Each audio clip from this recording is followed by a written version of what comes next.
I was sitting in that leather chair, the red studio light blinking at me like a warning beacon. The room was soundproof, but inside my chest my heart felt like a drum pounding in the middle of a parade.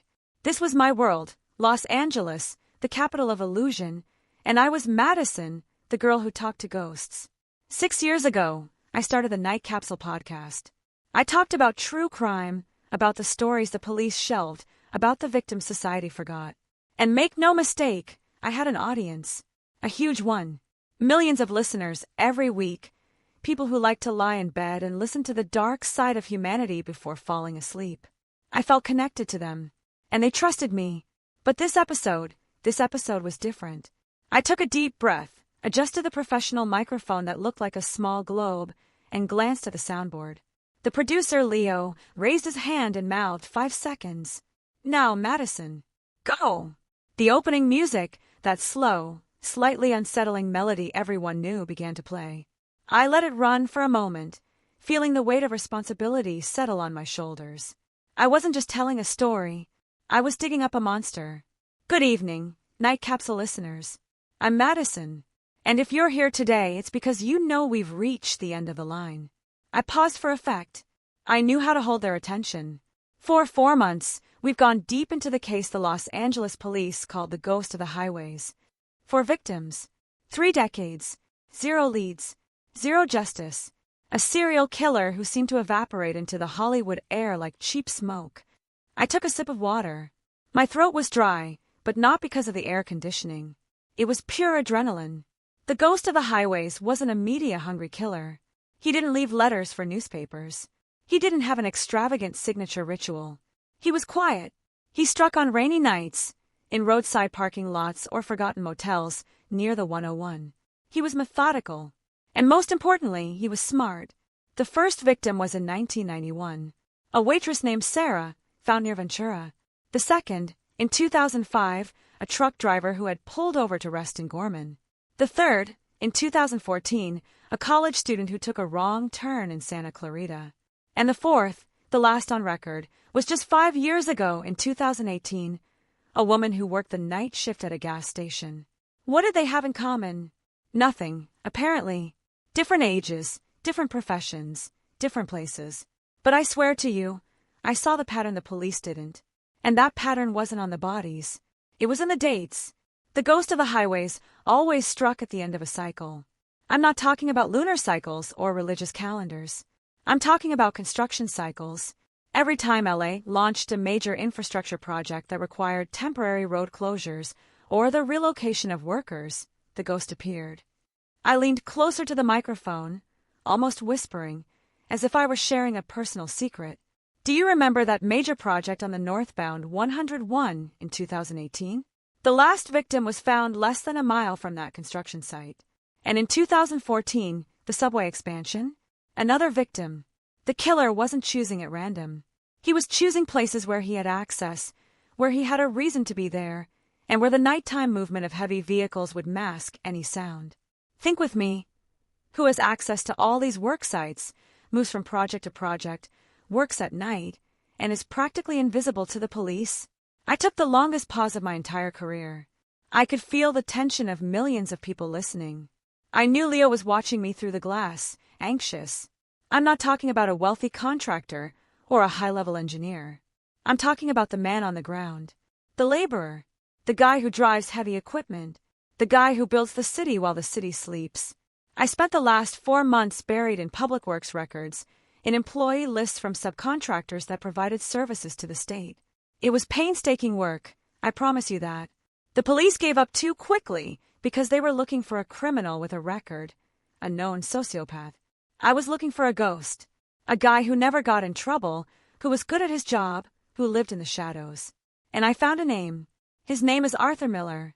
Not the famous playwright, of course. This Arthur Miller was a forklift driver and crane operator with an impeccable work history across several construction companies over the past 3 decades. He changed jobs every 2 or 3 years, always following the state's major infrastructure projects. I picked up the file I had assembled myself, printed on heavy paper, and tapped it lightly on the desk. The sound, amplified, thundered through the studio. Arthur Miller was working near Ventura in 91. He was in Gorman in 2005. He was on the subway expansion in 2014. And he was, my friends, at that northbound 101 construction site in 2018. The proof that made me certain, came from an old, blurry photograph taken by an amateur paparazzo trying to snap a picture of a celebrity leaving a motel in 2005, right around the time of the second victim. At the edge of the photo, almost invisible, was a tow truck, and on the truck door was the logo of Arthur Miller's company. I swear that, in that moment, I felt a surge of power. I had done what the police couldn't. I had given the ghost a name. Arthur Miller, 57 years old, lives in a quiet LA suburb, no criminal record, married, 3 adult children, a grandfather, a good citizen, and I believe, the highway killer. I took a deep breath, preparing for the final part of the show, where I would lay out the circumstantial evidence linking Miller to each crime scene, including the specific type of work glove he used, fragments of which were found, in microscopic traces, on 2 of the victims. But that's when everything changed. That's when adrenaline turned to ice. As I spoke, my eyes drifted around the room, a habit I had to stay focused. I glanced at my desk, where I had left my personal phone face down. I never used it during recordings, and I saw it. It was nothing dramatic, just a small folded piece of paper, a yellow post-it that hadn't been there when I walked into the studio. I was certain of it. I'm obsessive about organization. I tried to ignore it. I thought it must have been Leo. He left a note, but Leo was on the other side of the glass, staring at me intently, brow furrowed, listening to every word I said. He hadn't been in the room. My heart started racing again, but this time it wasn't excitement. It was fear. And now let's talk about his routine, I continued, forcing my voice to sound calm while my mind was screaming. I slowly reached out and picked up the post-it. My hand was shaking slightly. I turned it over. It was handwritten, in thick black ink. Just 3 words. You got the year wrong. I froze. The ghost of the highways had stopped in 2018. I was sure of it. I had drilled that date into my head for weeks. I looked at Leo.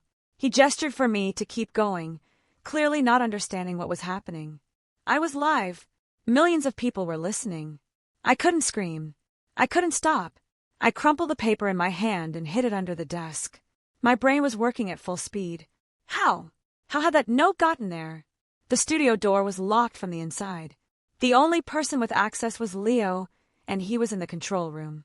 The only possible explanation was that someone had entered the room before me. But the studio was cleaned every day. There was no chance an intruder could have gone unnoticed. Unless the ghost of the highways knew exactly when and where I would be recording.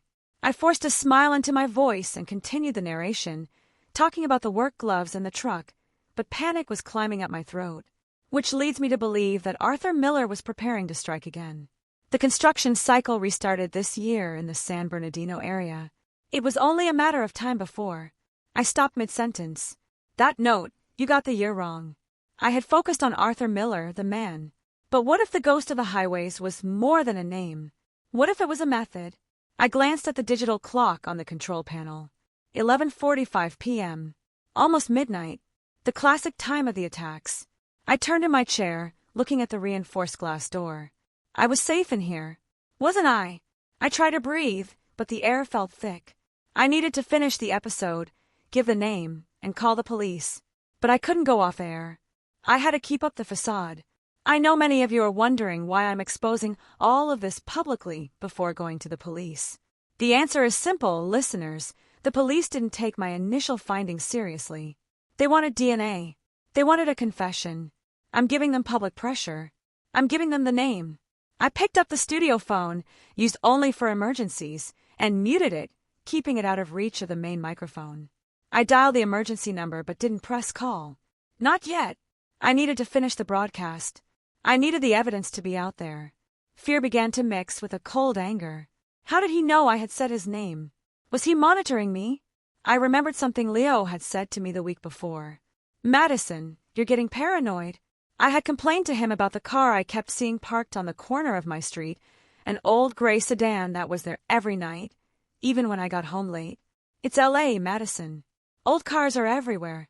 But it wasn't just the car. It was the small things. The trash I put out Monday morning that looked like it had been rummaged through, but nothing was missing. The strange email I received with an empty audio file attached. The ghost of the highways wasn't in the past. He was in my present, and he was listening. I leaned back toward the microphone, my voice firmer now, determined. What Arthur Miller didn't know is that over the years, he made one crucial mistake. The ghost didn't leave fingerprints, but he did leave a signature.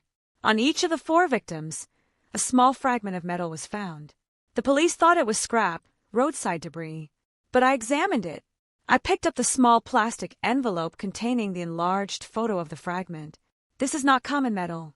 It's a piece of a special alloy used in older industrial welding machines, the kind only used in large infrastructure projects. And more importantly, each fragment had a nearly invisible serial number. And those serial numbers led me to a single construction equipment company, the company where Arthur Miller worked from 2003 to 2015. As I spoke, I felt a chill crawl up the back of my neck. It wasn't the air conditioning. It was the feeling that someone was behind me. I turned quickly. Behind me, on the soundproof wall, was a promotional poster for my own podcast. It was an illustration of me in profile with the Night Capsule logo. I had hung that poster myself. I knew exactly what it looked like. But now, in the lower corner of the poster, there was a small sticker. A construction inspection sticker, the kind used to show equipment had been checked. It was bright yellow, and the inspection date was handwritten, 2023. The ghost of the highways hadn't stopped in 2018. He had continued, and the sticker was in my room, on my wall, in a studio that was supposed to be impenetrable. I looked at the crumpled post-it in my hand. You got the year wrong. I hadn't gotten the year wrong. I had gotten the number of victims wrong. He had killed again, and he was warning me that the game wasn't over. I looked at Leo through the glass. He was gesturing frantically. Madison, you're pale. What's going on? I couldn't talk to him. The microphone was live. I turned back to the invisible audience. My voice was thin, but I kept it steady. I had to warn them. Listeners, I've just realized that the ghost of the highways is more active than we thought. I need you to understand the seriousness of this. If Arthur Miller is him, he's in Los Angeles, and he knows that I know his name. I picked up the emergency phone and pressed the button to call 911. The police need to act now. I'm going to give you Arthur Miller's address, but I need you to. At that exact moment, the studio fell into absolute silence. The red-on-air light went dark. The soundboard went dead. The hum of the air conditioning stopped. I looked at Leo. His control room was dark too. Leo, what happened? Did the power go out? I shouted, my panic now obvious. Leo was pounding on the glass, shouting back, but I couldn't hear him. The soundproofing was doing its job perfectly. I tried the studio door. Locked. The electronic lock required power. I was trapped in the dark, with the only light coming from the street outside. The emergency phone in my hand was dead. No line. The power couldn't have just gone out. The studio had a backup generator. It should have kicked in immediately. This wasn't a failure. It was planned. I dropped the phone and desperately searched for any source of light. My gaze returned to the poster on the wall. The yellow sticker seemed to glow in the darkness. That's when I heard it. It wasn't a sound from outside. It was coming from inside the room, very close. A low, electrical hiss coming from the main microphone. I stepped closer to the dead mic. Hello? Can anyone hear me? The static stopped. And then a voice. Low, deep, emotionless. A voice that sounded as if it had come straight through my headphones, but was now somehow filling the dark room. You focus too much on the dead, Madison. I staggered back, bumping into my chair. Who's speaking? The voice continued, calm, as if it were talking about the weather. I am not Arthur Miller. Arthur is a good man. He's the perfect scapegoat. But you got close. Very close. I looked around frantically. I was alone. The room was dark. You're in the room, aren't you? I'm exactly where I need to be. And you're about to make your last mistake. The ghost of the highways wasn't a laborer. He was someone who understood security systems, electrical systems, someone who knew how to shut down a state-of-the-art broadcast studio. And he knew I had tried to call the police. You said I got the year wrong. You're right. The 5th victim, well, she's about to go on air. A cold terror wrapped around me. I was the 5th victim. And the last broadcast of Night Capsule was about to become my own obituary. I ran to the door, pounding my fists against the glass. Leo! Call the police! Now! But Leo couldn't hear me. He was slamming his hands against the control panel, frantic. I turned around. I needed a weapon. Anything. I grabbed the heavy base of the microphone stand. And that was when I heard a sound that should not have existed. The unmistakable metallic click of a bolt unlocking. Not the main door. The maintenance door. The one hidden behind a fake bookshelf, connecting the studio directly to a service corridor that led out to the street. And the sound didn't come from the electronic lock. It came from the manual one, the emergency latch. I stared at the bookshelf. Where there had once been books, there was now a dark gap. And inside that gap, I saw a glove. A work glove. Thick leather. The deep voice came again. Closer now, almost a whisper in my ear, even though he was still several feet away. Good evening, Madison. I lifted the microphone stand. I wasn't going to be the fifth victim without a fight. I had to tell the story. I had to get back on the air. I ran back to the desk, desperate, searching for anything that could restart the system, even for a second. I heard the maintenance door slide open. The sound of slow, steady footsteps on the carpet. He was in the room. I grabbed the only thing still powered, the only thing with its own battery that I could use to transmit. My personal phone, the one I had left face down. I flipped it over. The screen was lit. There was a new message. Not a post-it. A text message. From an unknown number. It read, "Look at the ceiling." I looked up. In the center of the ceiling, directly above me, I saw what looked like a small lens. A security camera I had never noticed before pointed straight at my desk. And beside the lens, something gleamed. A small metal object. I recognized the shape. It was the welding alloy fragment. His signature. The ghost wasn't recording me. He was broadcasting. He was using my own equipment somehow to stream the audio of the dark room to the internet. I wasn't off the air. I was in a new kind of transmission. And millions of people were listening to my fear. I heard his breathing behind me. I was trapped. You got the ending wrong, Madison, the voice said, now so close it almost brushed my hair. I'm not the ghost of the highways. I'm the producer of your death. I spun around, raising the microphone stand to strike him, but there was no time. I only had time to scream one word, one last word to my invisible audience, before darkness crashed down on me. Ghost! I felt the darkness swallow me, and for a moment, I swear I thought, that's it. It's over. The next thing I felt was pain. Not just the pain of a blow to the head, but a full body ache, as if every bone had been shaken loose and forced back into the wrong place. I was lying on my side, and the floor was cold, damp, smelling of mold and old dust. I tried to move my arms, but they were restrained. I opened my eyes, blinking. The light was dim and yellow, coming from a bulb hanging from the ceiling by an exposed wire. I was in some kind of basement.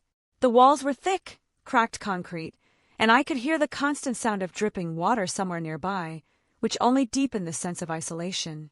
The air was heavy and freezing. I was shaking, not just from the cold. I was tied to an old wooden chair. My hands were bound behind my back with thick gray duct tape, the kind used in construction, and my ankles were tightly secured to the legs of the chair. The tape was cutting off circulation. My head throbbed. I touched my forehead, and my fingers came back sticky. Blood. I wasn't dead, and somehow that was worse. I tried to calm myself. Madison, breathe. You're an investigator. Stay calm. I needed to catalog my surroundings, but panic was a wild animal clawing at my chest. The basement wasn't very large.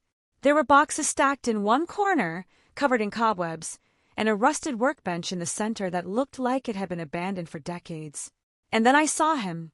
He was sitting at that same workbench, his back to me, adjusting some electronic equipment. He wasn't the masked man who attacked me in the studio. This one wore jeans, a dark shirt, and looked normal. If not for the fact that he had just kidnapped me. He turned around, and my stomach dropped. It was the producer from my show. Not Daniel, my longtime producer, but the guy he had hired the week before to help with audio, a man named Elias.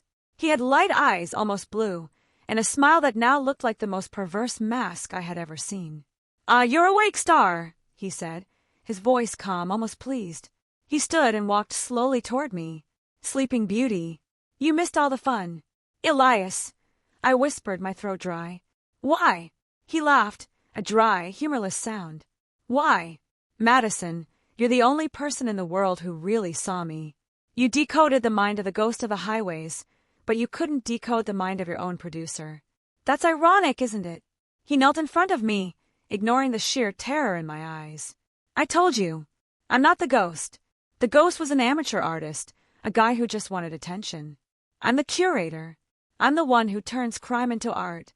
And you, Madison, gave me the perfect platform. I tried to pull against the tape, but he only tightened it, the adhesive ripping loudly. Don't struggle. You'll hurt yourself. And I need you intact for the grand finale. My mind was racing. The original ghost was either dead or imprisoned. I was almost certain. Elias was a copycat, but a far more dangerous one because he had access. He was a wolf inside my own studio. You attacked me on air, I said, trying to keep my voice steady. Everyone heard it. Exactly. He clapped his hands, as if I'd solved a riddle. The audience. Millions of people heard the exact moment the great Madison vanished. It was the perfect climax. That scream you gave? Ghost. Chilling. The production was flawless. The sound of the chair falling, the white noise that followed. The audience is in a frenzy right now. They think the ghost came back to punish you for getting too close. He stood and began pacing the basement, gesturing wildly. They're wrong, of course. The ghost is just the backdrop. You're the star. I'm the writer. He stopped near the table and pointed at the equipment. My heart stopped. He had built a recording studio down there. A small mixing board, a professional microphone, the same model I used on Madison broadcasts, and a digital recorder. Now let's get to the good part, he said, a sick gleam in his eyes. Part 2. The mystery of Madison's disappearance. And who better to narrate her own disappearance than Madison herself? A chill ran down my spine. He was forcing me to record. I won't do it, I spat.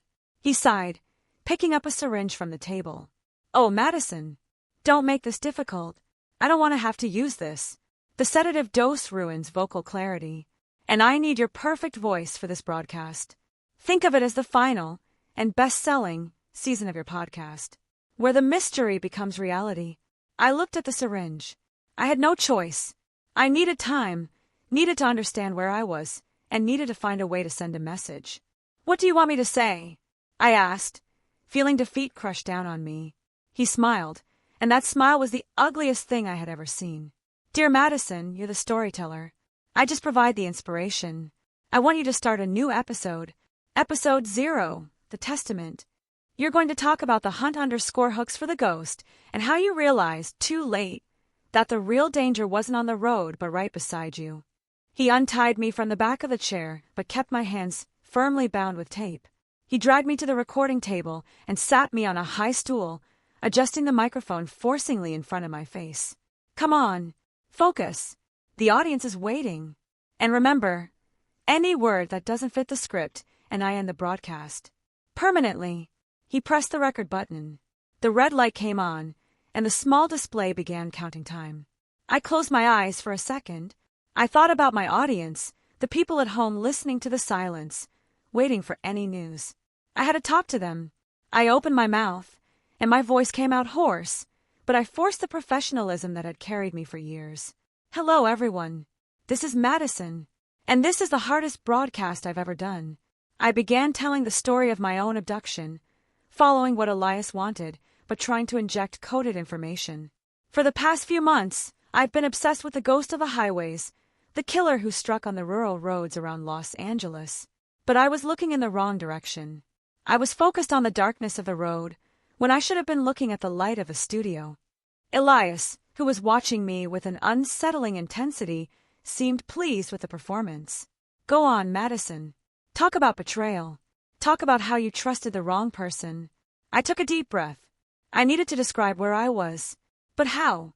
I thought I was protected by my team. But the predator was there, quiet, waiting for the right moment.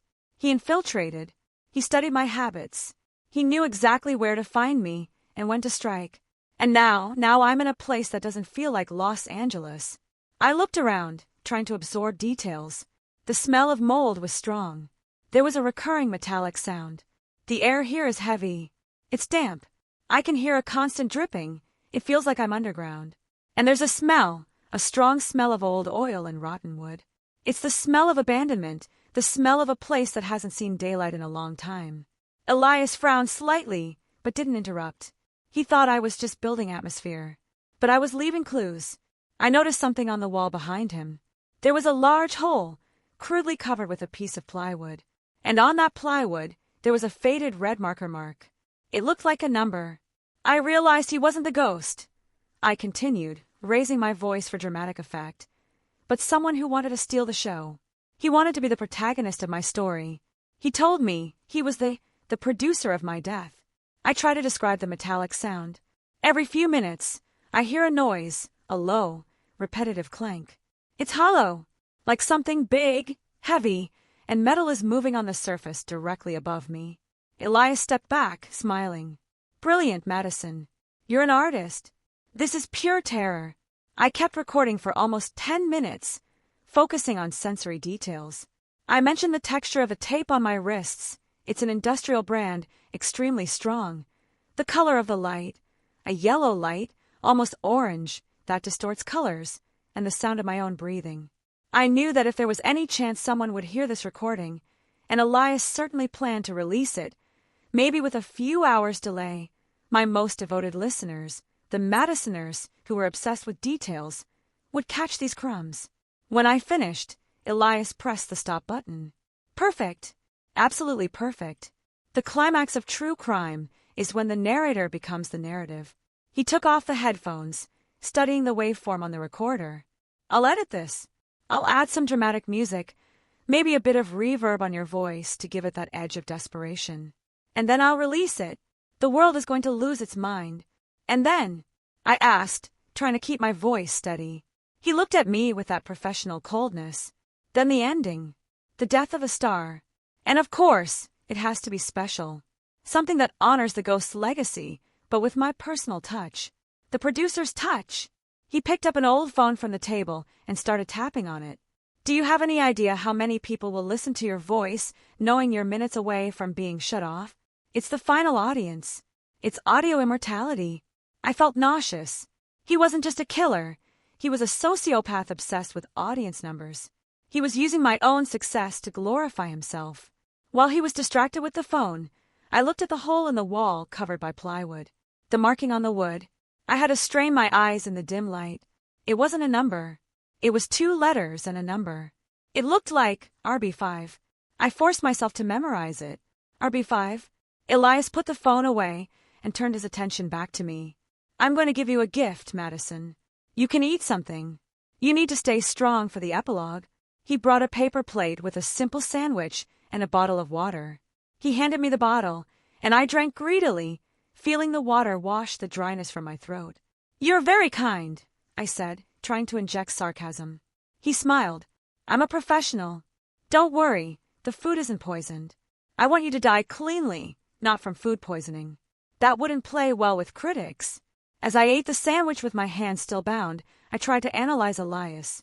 He was tall, thin, and had surprisingly clean hands for someone keeping a captive in a filthy basement. He was methodical, and he was very confident. You won't get away with this, Elias, I said, chewing slowly. The police will find you. My producer, Daniel, he'll realize you're not who you claim to be. Elias just laughed. Daniel? Oh, Daniel. He's on an urgent fishing trip I convinced him to take. He won't be back until next week. By then, the story will be complete, and I'll be long gone, enjoying the reflected fame. No one will connect the dots, Madison. I cleaned every trail. I used your studio, your equipment, your routine. I'm invisible. I looked down. I had to find a flaw. He was so focused on perfect audio that maybe he had ignored physical safety. I noticed the chair I had been sitting in earlier, the one he had untied me from, was slightly tilted. Its back legs looked eaten away by termites, or simply rotten. You think you're invisible? You made a mistake, I said, trying to draw his attention away from the chair. Oh, and what would that be? He sounded genuinely curious. You left me alive too long. You gave me a microphone. I'm not just a victim, Elias. I'm a weapon. He stepped closer, and I smelled his aftershave. He had prepared for this. You're a weapon I disarmed. Think about it, Madison. I gave you the chance to say goodbye. Most victims don't get that luxury. He picked up the empty plate and the bottle. Now rest. I need a few hours to mix episode 0. After that, we'll come back for the ending. I'll get you an old mattress to lie on.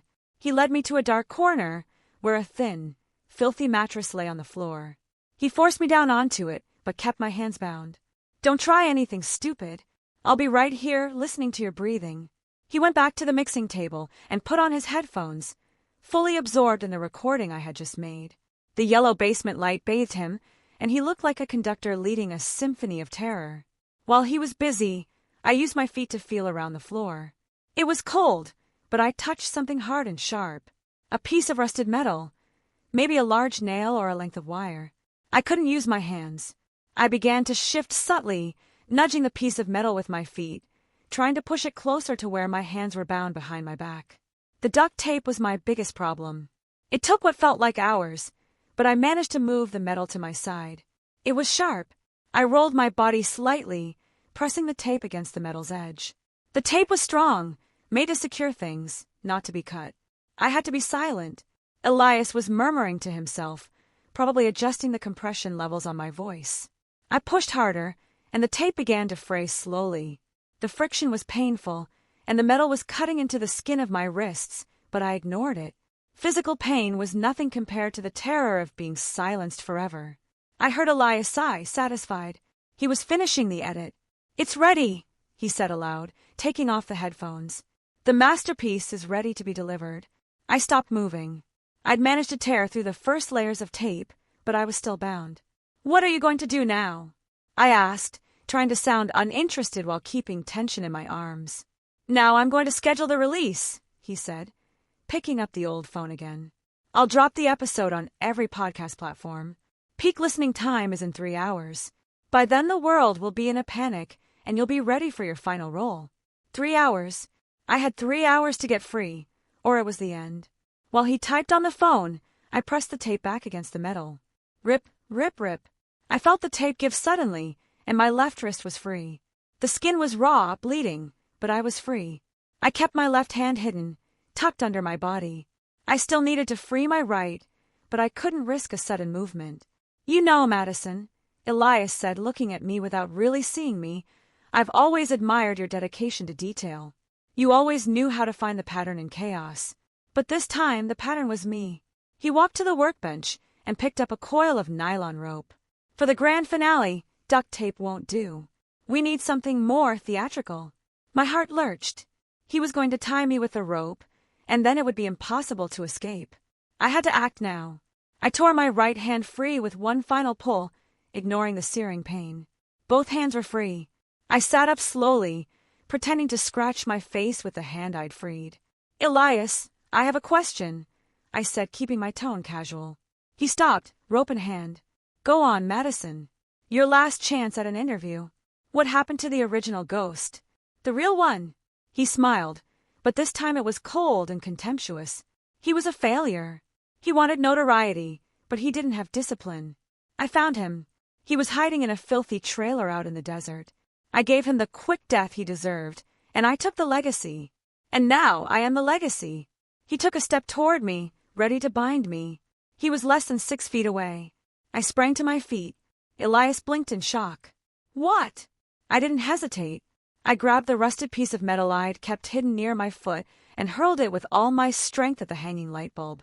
Clank! The bulb shattered, and the basement plunged into total darkness. The only light left was a faint glow from the recorder's display, which Elias had left on. He let out a furious shout. You bitch! I ran. I didn't know where, just away.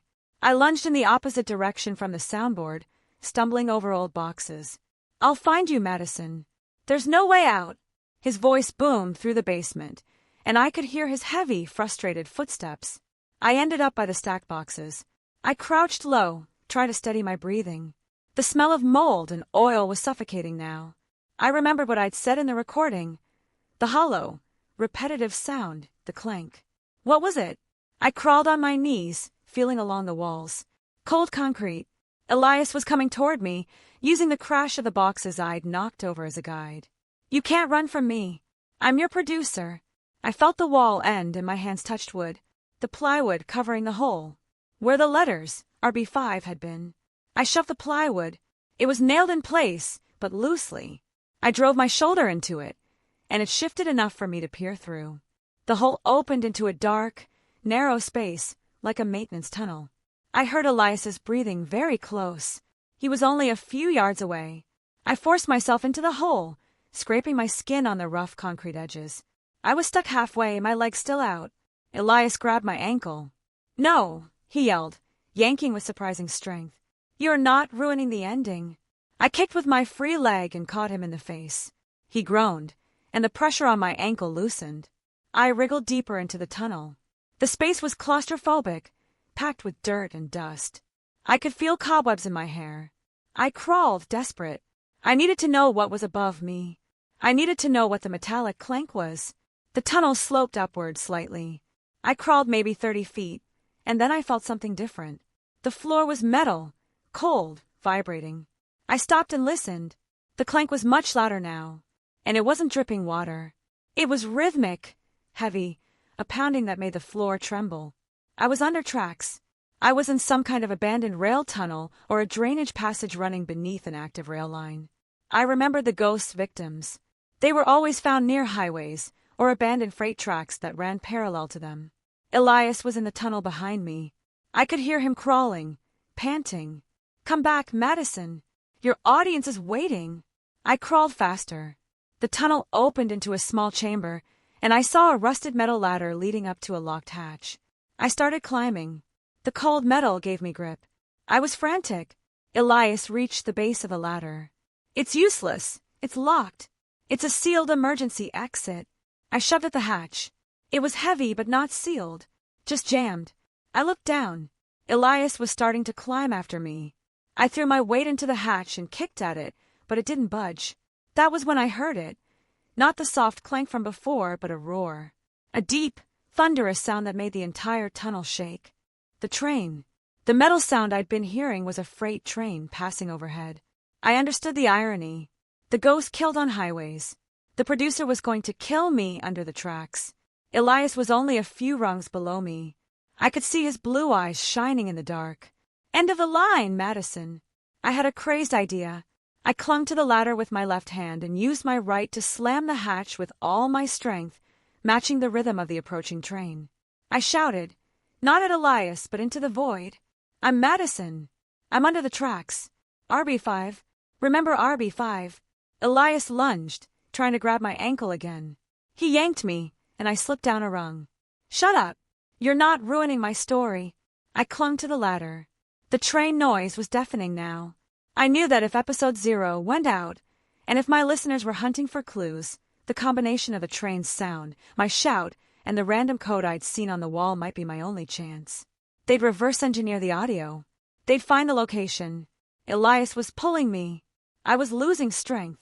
"You're going to be my masterpiece," he screamed, his voice almost swallowed by the train. I twisted, and in the dark I drove my elbow into his face with a lucky hit. He reeled backward, slipping on the ladder. I used the momentum to turn and kick the hatch one last time. The train passed above us with seismic force. The hatch, weakened by the vibration, gave slightly. I squeezed through the gap, forcing my body out of the tunnel. I was on the surface. I fell onto gravel, gasping. The air was cold, but clean. I was beside an active rail line, somewhere isolated, under the pale light of a nearly full moon. I turned back toward the opening. Elias was climbing out, furious, crawling like a worm. "You're not going anywhere." I couldn't run. I was hurt, and he was faster. I needed a distraction. I looked around, desperate. There was a stack of old railroad ties piled near the tracks. I grabbed a large, heavy piece. Elias was fully out now, coming toward me. I lifted the wood over my head, ignoring the pain in my raw wrists. I closed my eyes for a second. I'm Madison. I'm not a victim. When Elias was less than a step away, I brought the wood down with everything I had, aiming for his head. I heard a horrible, wet thud. He froze, the rage still stamped on his face. He staggered back, making a guttural sound, and dropped to his knees in the gravel. He was stunned, but not out. I dropped the wood and ran. I didn't look back. I ran along the tracks in the direction the train had gone, hoping there would be civilization that way. I heard Elias cough, trying to get up. He was coming. I ran and limped, fear pumping an adrenaline I didn't know I had. I needed help. I needed a phone. I ran for maybe 5 minutes, and then I saw a faint light on the horizon. It looked like a gas station or a shed. I threw myself toward the light, knowing he was right behind me. I was almost there when I heard the sound that made my heart stop. My phone was ringing in my pocket. Elias had searched me, but he hadn't found the backup phone, the one I kept hidden in my boot. I stopped, panting. I had to answer. I pulled the phone from my boot, hands shaking. The number was unknown. I answered, voice raw. "Hello." The voice on the other end was a woman, frantic, breathing hard. "Madison, is that you?" "It's Emma, from the fan group. We were listening to episode 0. The audio leaked. What's happening? Are you okay? What is RB5? I looked back. Elias was running, an unsteady dark shape in the distance. He had found me. I had to be fast. "Emma, listen to me. I'm alive. I'm by the train line. I need you to do one thing. The code RB5, it's a serial number. It's for a maintenance shed, near Highway 5, mile 112. You have to tell the police. Tell Daniel. He has to listen to the train audio." Elias was about 100 feet away, shouting my name. "I'm heading to a gas station. Follow me." I hung up and ran again. I'd planted the seed. Now I just had to survive until help arrived. I reached the gas station. It looked abandoned, but a weak light was on. I slammed into the door, but it was locked. I looked back. Elias was crossing the gravel lot. He was limping, but still relentless. I was trapped between the darkness and the killer I had helped create, and my last broadcast was out there. I felt panic rise in my throat like acid. This wasn't a story anymore. It was an ambush. I was locked in, and the whisper wasn't on tape. It was here. The small red LED on my control panel, the one that indicated the broadcast was live, looked like a blood beacon. My audience, millions of people, was listening to the silence of my imminent death. I looked around. The recording room was a concrete vault designed to keep sound in. Now it was keeping me trapped. "Did you like my work, Madison?" The voice came from the darkness, calm, almost wistful. I turned slowly. The door, which I was sure had been locked, was open just a crack. In the gap, I saw a silhouette. Not a movie monster, just a man. Thin, wearing a gray hoodie. "Who are you?" My voice came out hoarse. I forced my hand toward the panic button beneath the desk, but it was too far. He stepped inside, closing the door behind him with a soft click. He was familiar. Too familiar.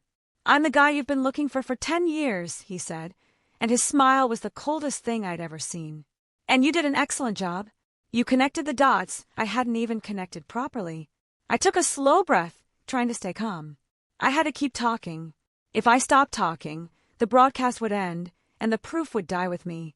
"You're the Whisperer," I said, feeling my stomach turn. "It's a dramatic name, but yes. The Whisper. You understand the irony, don't you? The sound no one hears, the truth no one wants to listen to." He took a step toward the mixing desk. I backed away, my eyes fixed on the object in his hand. It wasn't a huge knife. It was something small and silver.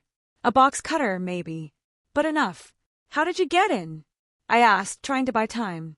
My mind raced, searching for anything I could use. The microphone stand? Too heavy to lift fast. "Oh, Madison. You're so focused on the story that you forgot the logistics. I'm Leo. I'm the substitute sound tech. I set the studio up for you last week. I have all the keys, all the codes. Leo, the quiet guy who always brought coffee and made sure the audio levels were perfect. The invisible man. He'd been watching me from the day I started digging into his crimes again." "You wanted to get caught?" I asked, trying to understand his mind. He laughed, and it was a dry, humorless sound. "No, I wanted to be understood. You gave me that chance.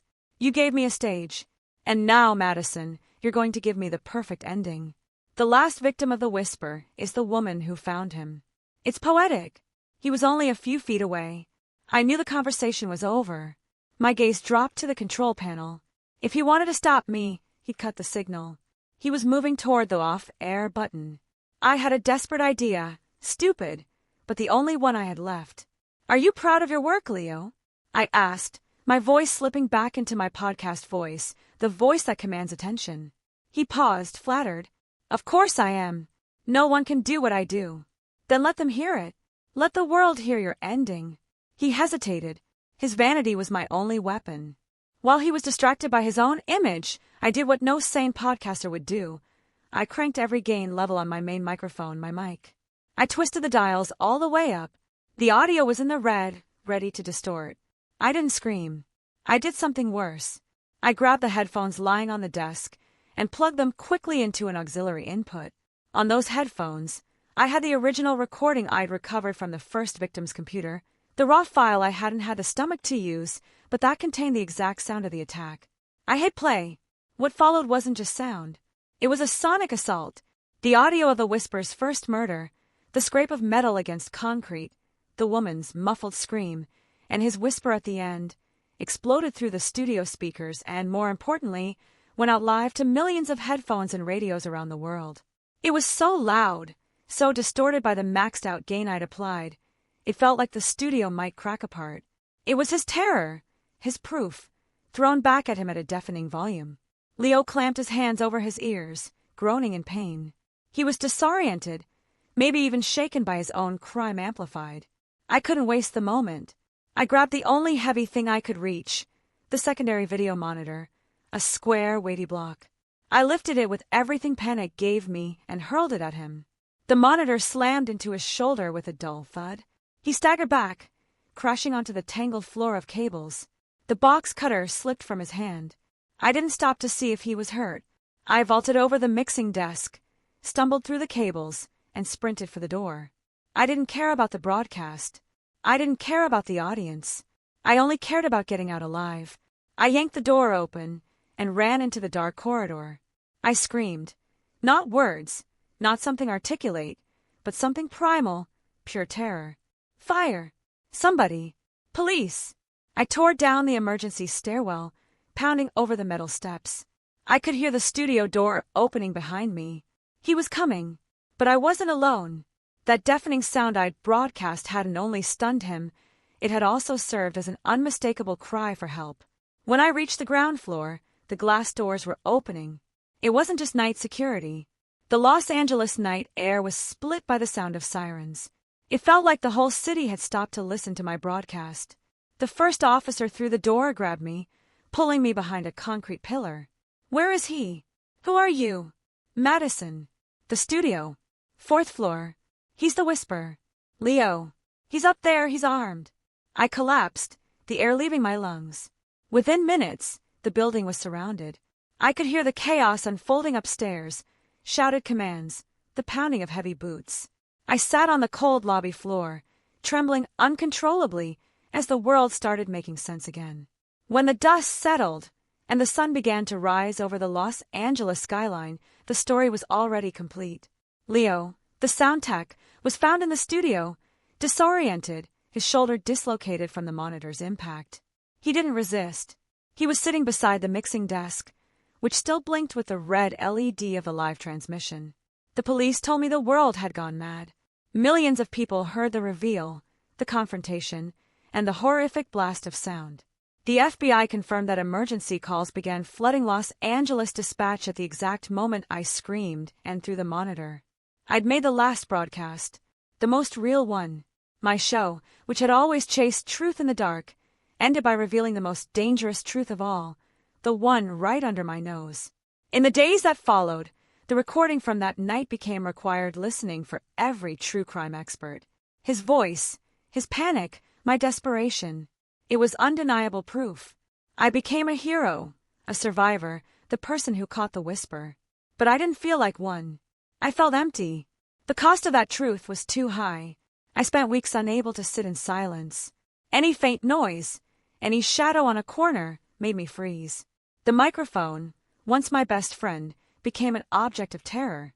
It was the doorway I opened to evil, and evil nearly swallowed me. I went back to the studio one last time, months later, when the police finally cleared the place. The smell of disinfectant couldn't cover the fear soaked into the walls. I looked at my spot at the desk, where I sat, where I spoke, where I almost died. I picked up my main microphone, the heavy one, the one that captured every breath. It was cold. I held it for a long time. I couldn't do this anymore. Obsession had taken me to the edge, turning me into part of the story I was telling. I had crossed the line between narrator and victim. I closed my eyes and remembered that moment when the sound of his crime detonated into the air. That sound wasn't just evidence, it was an exorcism. I forced him to face his own darkness, and it saved me. I set the microphone down on the desk in the center of the room. I never recorded again. I never did Madison again. I walked away from the true crime world. I learned that some truths are better left quiet, or at least told by someone who doesn't have to fight them with a video monitor. Today, I live a quieter life. I don't go looking for darkness anymore. What happened that night taught me the real terror isn't in old case files or statistics. It's in the ordinary person, in invisibility, in the calm of someone who has access. And the whisper. Yeah, the whisper. I still hear it sometimes, on the edge of sleep, but it isn't his anymore. It's my own. It's the sound of my voice, the last transmission, reminding me of the price of truth, and how close I came to becoming just another story, unfinished, silenced forever.